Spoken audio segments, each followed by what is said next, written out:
سلام برابر، چه خبر؟ من ایکس نیکس کاکزم و با یک ویدیوی دیگر امروز قراره بهتون یاد بدم مود رو نصب کنید. یعنی منظورم مود ماینکرافت، نه منظورم اینه که اون مودی که به ماینکرافت وسیله اضافه میکنه. آره بریم سراغ نصبش. لسکو بچه ها، اول وارد مارکت میشید، سرچ میکنید ماینکرافت،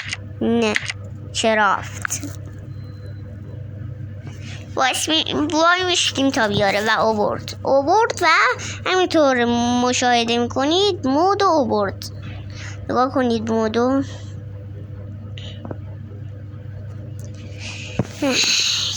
این موده برابرش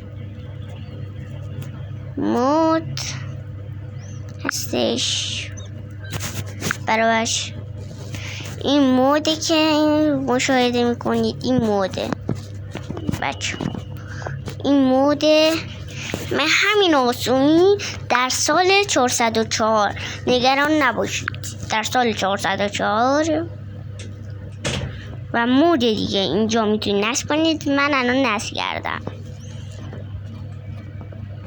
بله بچه، هم زدن. عالی بچه. فقط یه نکته رو بگم، باید چیز کنید دیگه، چی میگن،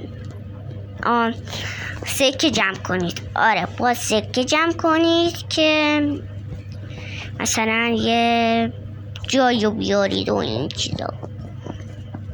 تا یک ویدیو دیگر، خداحافظ. ابوالفضل ایکس نیکس کاکسی بمان.